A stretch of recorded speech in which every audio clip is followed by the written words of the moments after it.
September 26, 1983. Cold War. Moscow is asleep. 100 feet below the pine forests of the Soviet Union, inside the Serpukhov 15 bunker, the silence was absolute, broken only by the low-frequency vibration of computer racks and the steady clicking of terminal keys. Lieutenant Colonel Stanislav Petrov sat before a wall of monitors, his eyes tracing the rhythmic flicker of data. Nearby, a young technician monitored a printer churning out stacks of punch cards. It was past midnight when the sirens tore through the silence. A single word pulsed in blood-red Cyrillic across the main screen: launch. According to the Oko satellite system, an American Minuteman missile had risen from a silo in Montana. Petrov was caught in physical suspension, half risen from his chair, his eyes wide and reflecting the jarring red text. On the digital map, a single white dot appeared over Montana, followed by a trajectory line arcing toward the North Pole. Then the machine escalated. A second dot, a third, a fourth, a fifth.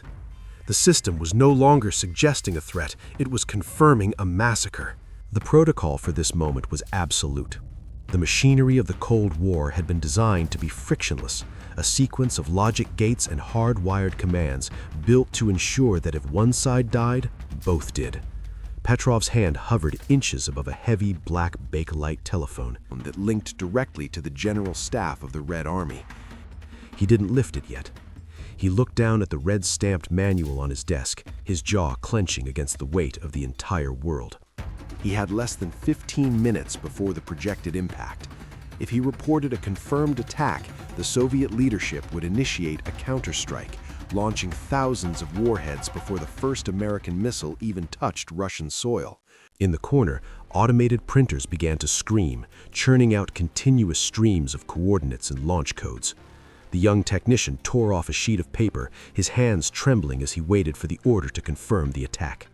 Petrov looked at the locked metal boxes on the wall containing the counterstrike keys. The young technician at the side terminal looked back at Petrov, his face pale and sweating, waiting for the command to confirm the report. But Petrov felt a jagged inconsistency. He squinted at the 5 dots on the map, his mind working through a terrifying gamble. If the United States were to start the final war, they would not do it with 5 missiles, they would do it with hundreds. It defied every doctrine of total war. He leaned over a secondary monitor showing high-altitude clouds and saw a bright, unnatural glare, a ghost in the data. He picked up the phone. His voice was steady despite the trembling in his chest. He did not report a strike. He told the duty officer at headquarters that the alarm was a system malfunction. The crew watched him in a state of terror. Petrov reached out and manually flipped the switches, silencing the audible siren, leaving only the visual pulse of the red lights. For several agonizing minutes, the bunker fell into a suffocating silence. A large analog wall clock became the only source of sound. The young technician sat with his head bowed, hands clasped behind his neck. Petrov sat perfectly still, staring at the blank space above his monitors. One by one, the timers reached 0. The 5 dots on the digital map reached their projected impact points and simply vanished. There were no flashes, there were no shockwaves. The system refreshed, the trajectory lines disappeared, and the screens returned to their dull, indifferent amber glow. The world outside the bunker continued to sleep, oblivious to the fact that it had nearly ceased to exist. Millions across the Soviet Union and the United States slept in their beds, their lives continuing only because of a single man's hesitation, never knowing that the countdown to an atomic midnight had reached its final trembling seconds. Inside, Petrov was slumped back in his chair, his uniform disheveled and his collar undone. He reached for a cold cup of coffee, his hand shaking, opened his logbook, recorded the event as a simple technical failure. He picked up his officer's cap and walked down the long concrete tunnel toward the exit, his shadow stretching out before him.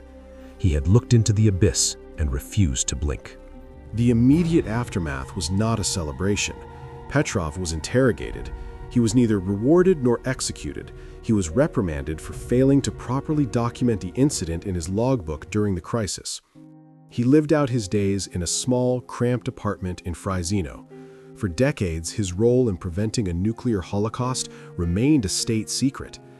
It was only after the collapse of the Soviet Union in the 1990s that the details of the Serpukhov-15 incident were declassified. Stanislav Petrov died in 2017. He never considered himself a hero. When asked why he didn't follow the protocol, his answer was always grounded in the same cold logic he used that night.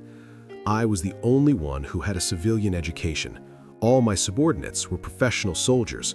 If they had been in my place, they would have reported the strike.